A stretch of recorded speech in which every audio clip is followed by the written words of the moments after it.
మన ముందు ఇప్పుడు టీపీసీసీ వైస్ ప్రెసిడెంట్ నిరంజన్ గారు మన దగ్గర ఉన్నారు. వారితో మనం కొంచెం మాట్లాడే ప్రయత్నం చేద్దాం. సార్ నమస్తే. సార్ నమస్తే. సార్ నిన్న కేసీఆర్ గారు సూర్యాపేటలో అన్నారు, మా ప్రభుత్వం ఉన్నప్పుడు ఒక్క నిమిషం కూడా కరెంటు పోకుండే, కాంగ్రెస్ ప్రభుత్వం వచ్చిన తర్వాత కరెంటు కోతలు మొదలైనవి, రైతులు చాలామంది కూడా ఆత్మహత్యలు చేసుకుంటున్నారు, పంట నష్టపోతున్నారు. పంట నష్టపోయిన వాళ్ళకి ఎకరానికి 25,000 రూపాయలు నష్టపరిహారం ఇవ్వాలని అంటున్నారు. దానికి మీరేమంటారు సార్? ఆయన అప్పుడు అధికారం మత్తులో ఉండే, కాబట్టి ఆయనకు తెలియదు ఆయన హయాంలో కూడా ఎన్నిసార్లు కరెంటు పోయేది అనేది ఆయనకు తెలియదు. ఆయన ముఖ్యమంత్రిగా ఉండే కాబట్టి జనరల్గా ముఖ్యమంత్రి ఇంట్లో కానీ ఆఫీస్లో కానీ కరెంటు పోకుండా ప్రత్యేక శ్రద్ధ అనేది ఆఫీసర్స్ తీసుకుంటారు జనరల్గా.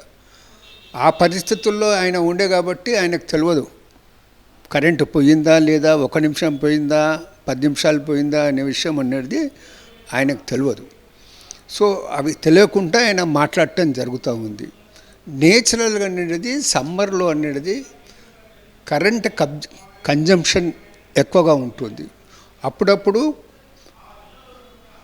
కొద్దిసేపు 1 నిమిషమో 2 నిమిషాలు 5 నిమిషాల్లో 10 నిమిషాల్లో కరెంట్ అనేది పోయే పరిస్థితి ఏర్పడవచ్చు. కానీ ఇది గోరంతను కొండంతలుగా చేసి చూపటం, ప్రభుత్వం అనేది 100 రోజుల్లోనే ఫెయిల్యూర్ అయిందనేసి చూపటం అంటే ఆయనలో ఉన్నటువంటి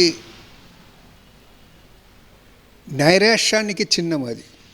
అంటే ఆయన 100 రోజులు కూడా అధికారానికి దూరంగా ఉండలేకపోతున్ననే దానికి నిదర్శనం అది. సో ఆయన అనేది ఏది రైతులు ఆత్మహత్య చేసుకుంటున్నారనే మాట చెప్తా ఉన్నారు. దేశవ్యాప్తంగా రైతులు ఆత్మహత్య చేసుకోవద్దనే మేము కోరుతాం. కానీ నైరాశ్యానికి గురయ్యేసి కొందరు రైతులు ఎవరైనా ఆత్మహత్య చేసుకుంటే ఫర్దర్ అటువంటి జరగకుండా వాళ్ళల్లో భరోసా కల్పించే విధంగా మనం ప్రయత్నం చేయాలి. కేసీఆర్ గారిని ఒకసారి లెక్క తీసుకొని చూసుకోమనండి. ఆయన దగ్గర 9.5 సంవత్సరాల అధికారంలో ఉన్నాడు. ఆ 9.5 సంవత్సరాల అధికార కాలంలో ఎంతమంది రైతులు ఆత్మహత్యలు చేసుకున్నారు, వారికి ఎంతవరకు సాయం చేసిండో ఆయన లెక్కలు తీసుకొని ఒకసారి చూసుకోమని చెప్పండి. మేము అధికారంలోకి ఒక 100 రోజులు దాటి అటు ఇటు ఇంకొక 10-15 రోజులు దాటి ఉన్నది. అప్పట్లోనే బ్లేమ్ చేసే పద్ధతి అనేది ఆయన సరికాదు. ఆయనలే ఒకటా అధికారం పోయింది, రెండా ఆయన ఫెయిల్యూర్స్ అనేది ఒక్కొక్కటి బయటపడుతున్నాయి.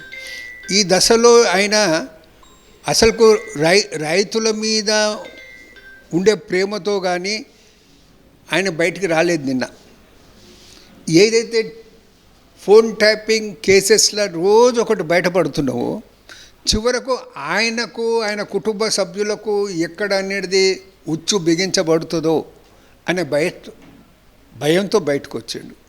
ఒక దిక్కేమో వాళ్ళ కూతురు అనేది మద్యం స్కామ్లో అనేది ఇరుక్కుపోయి జైల్లో ఉన్నటువంటి పరిస్థితి.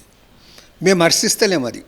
అంటే ఏమన్నా కానివ్వండి, మా తెలంగాణ ఆడపడుచు, ఒక తెలంగాణ ఆడపడుచు అనేది మద్యం కేసులో ఇరుక్కుపోయేసి అక్కడ ఢిల్లీలో తిహారీ జైల్లో ఉండటం అనేది అది మన తెలంగాణ ప్రజలకు కూడా బాధాకరం. కానీ అటువంటి పరిస్థితులను మీరు ఎందుకు కల్పించారు? ఆ ఇరుక్కునే పరిస్థితులు ఎందుకు వచ్చినాయి? సో దీన్ని ఏమి తట్టుకోలేకుండా రేపులే మా మీద ఏడబడుతుందో.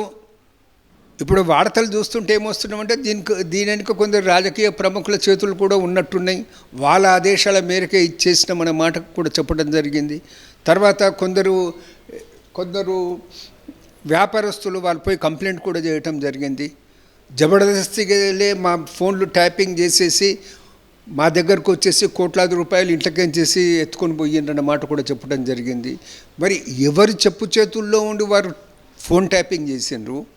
ఆ డబ్బులు అట్లా ఏది ఫోన్ ట్యాపింగ్ల ద్వారా వ్యాపారస్తుల దగ్గర, రియల్ ఎస్టేట్ వారి దగ్గర ఆ డబ్బులు అనేది వాళ్ళు కొల్లగొట్టి వాళ్ళు సొంతంగా పెట్టుకున్నారా లేకుంటే ఎవరికన్నా ఇచ్చారు. అంతకంటే ఆశ్చర్యకరం ఏమిటంటే లాస్ట్ టైం ఎలక్షన్స్లో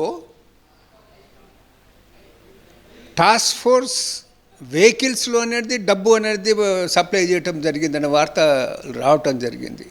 మరి ఎవరికి ఏ క్యాండిడేట్స్కు ఏ పార్టీకి అనుకూలంగా డబ్బు సరఫరా చేసిండ్రు ఇవన్నీ చూస్తలే వీళ్ళ చుట్టే బిసుకుపోతుంది. సో దాని నుంచి తప్పించుకోవటానికి అనేది ఆయన ఒక చిరు ప్రయత్నం మొదలుపెట్టిండు. ఏదో ప్రేమ నటిస్తూ ఏది రైతుల మీద ప్రేమ నటిస్తూ అనేది ఆయన బయటికి రావటం జరిగింది. దాంతోటిలే రైతులు ఆయన మాటలు ఇప్పుడు నమ్మే పరిస్థితుల్లో లేరు. కేసీఆర్ అనేది ఒక మంచి మాటకారి అంతవరకే, కానీ ఇప్పుడులే ప్రజలు అనేది ఆయన ఎంత మోసగారో ఎంత మోసకారియో అనేది ఇప్పుడు తెలిసింది. సో ఇప్పుడు అతను మాటకారి అని అప్పుడు నమ్మి ఓటేసిండ్రు. ఇప్పుడు మోసకారి అని తెలుసుకున్న తర్వాత ప్రజలు ఆయనను దగ్గరికి రానియారు. సార్ ఇప్పుడు మొన్న కేటీఆర్ గారు అన్నారు ఒకరు ఇద్దరివి ట్యాపింగ్ అయి ఉంటాయి కానీ ఈ కాంగ్రెస్ వాళ్ళు పెద్దగా చేసి చూపిస్తున్నారు దాన్ని అని అంటున్నారు. దానికి మీరేమంటారు? ఇప్పుడు ఒకరిద్దరివి ట్యాపింగ్, ఒక తప్పు చేస్తే అది ఒకటి చేయొచ్చు, రెండైనా తప్పే కదా. ఇప్పుడు ఆయన అట్లనే అన్నాడు కదా, ఆయనకు అలవాటు అయిపోయింది అది అనేది. కాళేశ్వరం మేడిగడ్డ బ్యారేజ్ దగ్గర ఇంత పెద్ద కాళేశ్వరం ప్రాజెక్టులో 2 పిల్లలు కూలిపోతే ఏమవుతుందని చెప్పిండు. ఇప్పుడు కూడా అట్లనే మాట్లాడటం జరుగుతుంది. ఆయన 1-2 ట్యాపింగ్ అయితే అయ్యుండొచ్చు. ఆ ట్యాపింగ్ ఎందుకు కావాలి? ఆ ట్యాపింగ్ చెయ్యమనేసి ఎవరు ఆదేశాలు ఇచ్చిండ్రు, ఎవరి కనసన్నల్లో చేసిండ్రు, ఇలా నువ్వే దానికి కారకుడవా? ఇది కూడా ఆలోచించాల్సినటువంటి అవసరం ఉంది. నిన్న కేసీఆర్ గారు అన్నారు కాళేశ్వరం ప్రాజెక్టు 1.5% మాత్రమే కుంగిపోయింది, దానికి కాంగ్రెస్ వాళ్ళు దాన్ని పెద్దగా చేసి చూపిస్తున్నారని కూడా అంటున్నారు. ఇప్పుడు నేషనల్ డ్యామ్ సేఫ్టీ అథారిటీ బహుశా నవంబర్ 1 నాడే రిపోర్ట్ ఇచ్చింది లాస్ట్ ఇయర్. మరి నేషనల్ డ్యామ్ సేఫ్టీ అథారిటీ అనేది అందులో డిజైన్ లోపం ఉంది, నిర్వహణ లోపం ఉంది, కన్స్ట్రక్షన్లో లోపం ఉందని వాళ్ళు చెప్పడం జరిగింది. ఇప్పుడు ఈ ప్రభుత్వం వచ్చిన తర్వాత ఒక కమిటీ కూడా వేయటం జరిగింది. వేసిన తర్వాత ఆ రిపోర్ట్ కూడా వస్తుంది అది. సో ఇప్పుడు దాన్ని కావాలని మేము పెద్దగా చెప్పాల్సిన అవసరం ఏముంది? అక్కడ ఆ పిల్లర్లు అనేది డ్యామేజ్ కాలేదా? మరి మీరులే అది అక్టోబర్ 23 or 21 నాడు బయటపడ్డది. అది మేడిగడ్డ దగ్గర పిల్లర్స్ అనేది కుంగిపోయినవి అనేసి. మీరు ఆ తర్వాత దగ్గర 40-43 రోజులు అనేది మీరు అధికారంలో ఉండుండ్రి.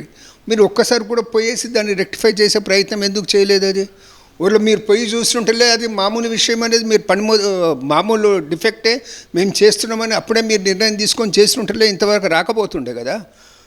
మేము అది పెద్దగానే చెప్పుకునే పరిస్థితి కూడా ఉండకపోతుండే కదా. సో మీరనేది ల్యాప్సెస్ అనేది మీ దగ్గర ఉండయి, మమ్మల్ని బ్లేమ్ చేసి ఏం లాభం అది?